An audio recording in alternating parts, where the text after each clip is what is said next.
Welcome, brave souls, to Fear File Chronicles, your one-way ticket to spine-chilling stories and terrifying tales. Tonight, we'll be diving into the darkest corners of the human mind with the story, The Hell Inside My Head, penned by the twisted mind of the Wizard of the Woods. Together, we'll explore the unexplained and face our deepest fears. But before we begin, if you enjoy trembling and terror, be sure to hit that like button. Share this video with your fellow fear fanatics and subscribe to our channel. Don't forget to click the bell notification so you never miss an eerie episode. Your support truly means the world to us. So feel free to leave a comment below to join the Fear File Chronicles community. Now, without further ado, let's unravel the mysteries of the unknown together as we delve into tonight's fear-inducing story, The Hell Inside My Head. Dim the lights and prepare yourself for a chilling journey into the Fear File Chronicles. Before I start in with what happened, I just need to warn you about a few things. Firstly, I'm not all there. In the head. I have schizophrenia and have been on various medications for the past 14 years, with varying degrees of success. Each of them helped, a bit, but nothing substantial. Electroshock, attempted in desperation for a cure, instead exacerbated the condition, much to the dismay of both myself and the doctors. Secondly, I'm rather craven. Sure, I can handle normal stuff, snakes, spiders, etc. When it comes to anything else, though, I turn into a complete coward, curl into a ball, and wait for it to pass. With all that's happened, I doubt you'll be able to blame me. Just trust me on that. Third, and probably most important, everything I'm about to tell you happened after the electroshock treatments. Because of this, I entirely blame the doctors for everything that happened. Before that, quote-unquote, therapy, sure, I'd see the occasional oddity in a hallucination, but afterward, my life became a constant nightmare. Finally, I should probably tell you why I'm writing this in the first place. The short version is, I'm worried about how much I'll be able to tell before they get to me again, and I want to get as much out there as I can. Even if no one believes me, I need to send this out in the hope that someone will know how to help me. The doctors took me in for shock therapy. The day after my surgery, I saw the first one. I was lying in the hospital bed. It was as uncomfortable as ever, but I'd been pretty heavily confined to that bed ever since I got to the medical floor. I really didn't have much choice but to get used to it. Dr. Marcus slid open the glass door and came into my room. Good. You're awake. We need to run a basic diagnostic test. Now, I understand that you've had a traumatic experience. However, we need to get this done, and the sooner the better. So if you don't mind, can you tell me what you see? Dr. Marcus held up a card with a picture of a pear on it. I see a pear. Are we done? No, I'm afraid not. The doctor's face dropped into a regretful frown. Here's the next card. What do you see? This time, the picture was of a home and family. It looked like it was drawn by a 3-year-old. It's a house and a family. Is this really necessary? I'd like to get up and stretch my legs. Please be patient, Ray. I guess he thought that using my name would make me feel better. I need you to identify one more picture for me. Here, just tell me what you see. Another card. This time, though, the picture creeped me out. It looked like a shadow of a person if it stood up. There was no one attached to it, just the figure. It was entirely pitch black with no features, save for 2 tiny pinpricks where the eyes would be. They looked like stars in the night sky. This was how it started, and I would soon come to regard that image with utter dread. I see a shadowy person with stars for eyes. Where did you get that one? I don't remember it from last time. I wasn't lying. This was a test I had taken many times. Each time they wanted to assess how a new treatment or medication was working, they gave me this test. It was easy. I had actually memorized all the cards by this point, but that one was definitely new. Dr. Marcus gave me a look that was unlike any he had shown before. A mix of puzzlement and confusion, and maybe disbelief. Regardless, he made a strange face and looked at the card himself. Are you sure that's what you see here? He asked, turning the card to me again. This time, I did recognize the card. It wasn't the figure from before. It was instead a crudely drawn police officer, standing next to a crudely drawn police cruiser. What had happened to the photo from before? Or was this the real photo, and the last one fake? I hate asking myself questions like that. I learned long ago that when you live the way I live, inquiries about what's real and what's not real tend to go unanswered and end up running you in circles until you're too exhausted to think. I dropped the thought from my mind to avoid the hassle. Dr. Marcus, however, was still waiting for an answer. I told him something I thought he would accept as a viable response. The shadow was the officer, next to the police car. He saw right through my ploy. It seems to me that you may be experiencing some unforeseen side effects. That's why we do this test, to ascertain whether the treatment is an improvement or a detriment. I had already heard the speech and didn't care to listen to him beat a dead horse. In retrospect, I should have been more fair to him. He really was trying to help. I see that now. I was tired, though, and wanted to go back to my room instead of spending another minute in that uncomfortable bed. Eventually, he finished his speech, wrote another prescription, and let me get up. I was happy to be walking out of there. My left leg had fallen asleep, but that was still less irritating than the speech I was given. Dr. Marcus opened my door and shuffled me inside, locking the door as he shut it behind me. I didn't mind. I actually liked my room, save for the monotone color scheme. Whitewashed walls occasionally interrupted by a smudge of crayon from some loony. Boring. The rest of the room was more to my liking. My bed was far better than the one I had been confined to before, and I had a small table that sat next to it, complete with an adjustable desk lamp. The table had a single unlocked drawer, which I was not allowed to have the key to. I didn't care, since the only things in there were my sketches. I like to draw, and that was the best place for me to hide them, so the other residents didn't get at them. They were like damn vultures. I swear, picking at everything, regardless of whether they had any actual interest in it. You may have realized at this point that the room I've just described sounds a lot like a room at a mental institution. Actually, I suppose everything I've talked about so far does, doesn't it? If so, you earned yourself a cookie, because in the 4 years leading up to my electroshock treatment, I had been living at Augustinian Institute for the Mentally Unstable. That translates roughly as the loony bin, in case you couldn't tell. Prior to those 4 years, I lived with my parents.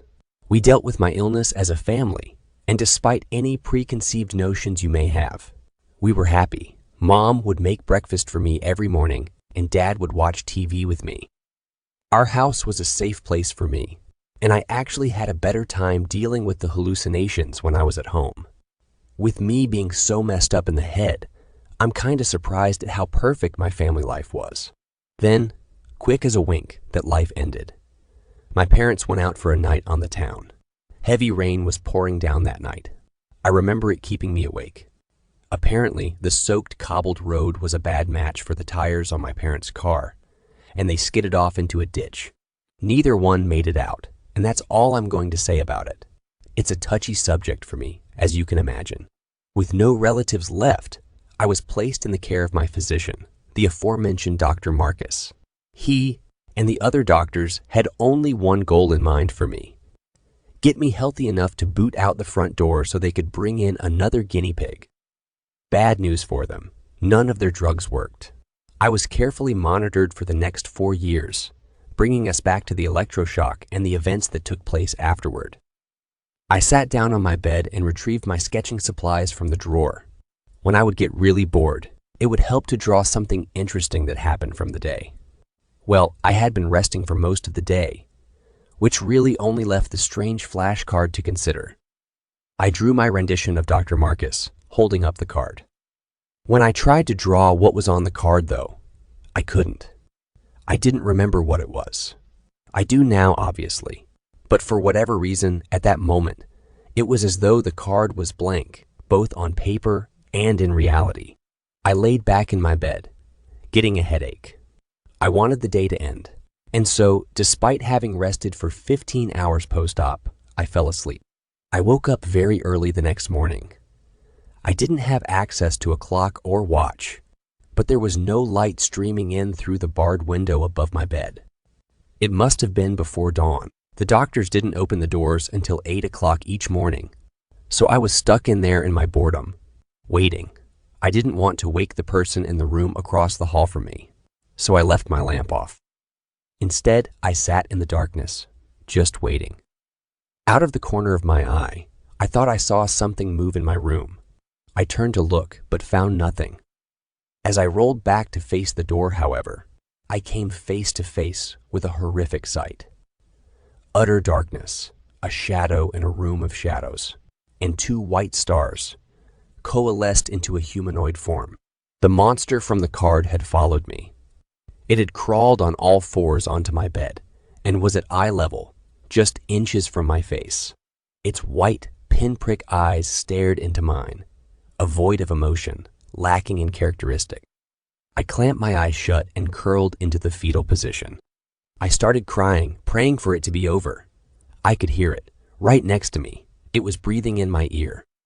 The hot breath emanated from nowhere, as the monster had no mouth or nose. It stayed there for minutes on end, just breathing louder and louder. I almost wished it would just get it over with. Then, quickly as it started, the breathing ceased. Only the hum of electricity remained, coming from the walls. I didn't open my eyes for a very long time, too scared of what I might see. When I finally did open them, it was still dark, and the creature was gone. I quickly flipped on the lamp to make sure it wasn't hiding in the shadows. My room was devoid of inhabitants, save for me. I started to calm down, and quickly became embarrassed. I didn't envy the nurse that would have to take my pants to be washed. Across the hall, I could hear someone stirring. I figured it was a patient, but I didn't want to be left in the dark again. I angled the light away from the door as best I could and tried to get back to sleep, to no avail. Eventually, the sun rose and the doors were unlocked. The nurses gave me a change of clothes, clearly annoyed and a little disgusted. I told Dr. Marcus about what happened to me, for no other reason than to let him document it. He was obviously concerned for me, and decided to give me some meds to help with the hallucinations. I took them gladly. No way did I want to see that again. The drugs had side effects, but they sure as hell worked. I didn't see anything out of the ordinary for months. I was so relieved after the first week that I actually thanked Dr. Marcus for all he had done for me. The look on his face was priceless, but I really meant it, and he could tell. I think he lightened up on me after that. He actually started taking an interest in my issues and in helping deal with the side effects of my meds. For 3 months, my life at the Institute was the best it had ever been. Then, in a moment of stupidity, I slipped up. One of the nurses forgot to prepare my psych meds, and I forgot to remind them. I didn't even realize that the mistake had occurred, because even off the pills, everything was fine. I still slept soundly that night, and the night after, and saw nothing strange either day. The 3rd day off my meds, however, would prove to be a moment of clarity for me. I woke to the sound of my door being unlocked. I flipped on my lamp sleepily before opening my eyes. There wasn't a doctor standing there to greet me this time, just the open door. I got out of bed and stepped out into the hall. I turned and closed the door behind me, locking it back up. I looked down the hallway and froze solid at what I saw. I wasn't in the asylum anymore. I was in, I don't know. I can't adequately name the horror that now faced me. I always pictured hell as being fiery and smelling of brimstone. This wasn't hell. This was visceral. The hall had contorted into a fleshy mess. Horrible smelling fluids leaked from sores in the walls and blood coated the squishy, vein-covered floor. The doors to other rooms were replaced with sphincters, and down the hall, I could see a figure standing with its back to me. I could hear it sobbing. I tried to turn around, but every muscle in my body locked. Something inside me knew that whatever was behind me would be far worse than what was in front of me. I looked back to the door to my room, only to find that it wasn't there. The intestinal tunnel I was in had overtaken the door. I could see the knob in the folds of flesh, though. I thought if I can just get back through the door, it will be all right. I don't know why. Out of pure horror, I concocted the notion that my room was a safety net. It was a stupid idea, but I tried it anyway. Nowhere else to go, regardless, except toward the figure. That was the last thing I wanted to do. I tried to reach for the knob, and the flesh closed around it. I pushed through the slimy, squishy mess until I felt my knuckles touch the knob, and I took hold of it. The wall clamped down on my arm, crushing bone and trapping me there. The figure stood and turned to walk toward me, still sobbing. Its pitch-black skin was broken only by its pinprick white eyes, which leaked a gray fluid that oozed down its cheeks. The sobbing grew louder and louder, becoming like a banshee's wail, somehow echoing off the twisting walls of flesh. It stood perfectly still a few feet from me, and the gray slime continued to dribble out. My crushed arm felt like it was on fire, and my blood sloshed to the floor. Mixing with the gore, I started crying out for help, and inside I was praying that this was a dream, or vision. Then, for the first time, the monster spoke. A horrible, ghastly, grating voice. It was utterly inhuman, and that alone gave me strong goosebumps over my entire body. There was no movement of its face, as it had no mouth with which to speak. This made the sound all the more horrible. But it was what the creature said that was truly terrifying. We are in you now, and you are in us. Neither can escape, and you cannot stop us now. My knees gave out, and I dropped to the floor, sloshing the various fluids where I hit. I started bawling, waiting for whatever horrible things the shadow had planned for me. I felt warm hands on my shoulders, and I flinched, cringing away from the evil being that had caught me in its web of sinew. It spoke again. Hey, Ray, are you with us? I looked up to find Dr. Marcus holding my shoulders, trying to help me.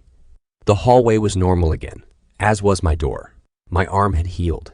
Dr. Marcus pulled me to my feet, but I was still unable to stand well, and I was crying my eyes out as he helped me to his office. It was more than an hour before I calmed down enough to tell him what happened.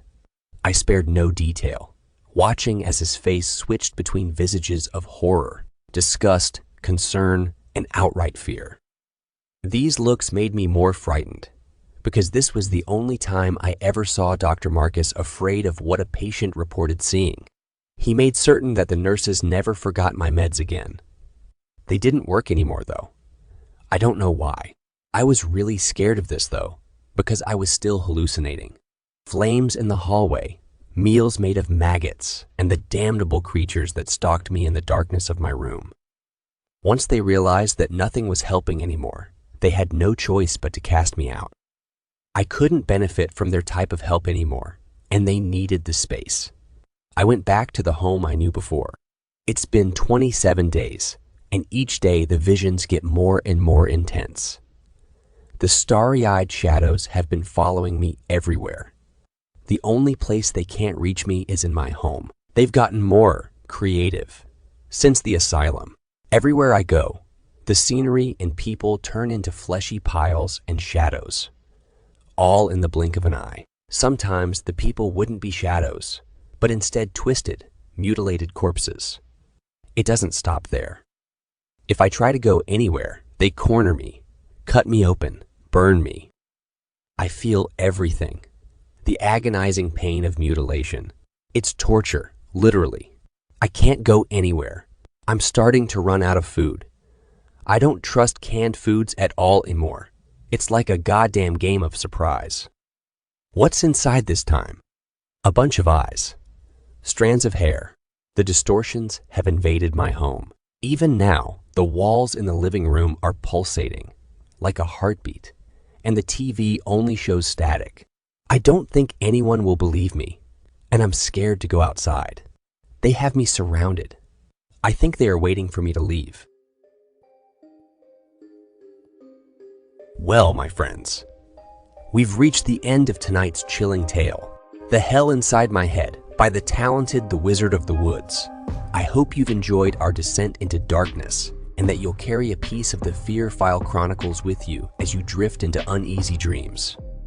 If our story left you shivering and shaking, don't forget to like this video, share it with others who crave a good scare, and subscribe to the Fear File Chronicles for more haunting horrors. Remember to hit the bell notification so you're always among the first to know when a new nightmare awaits.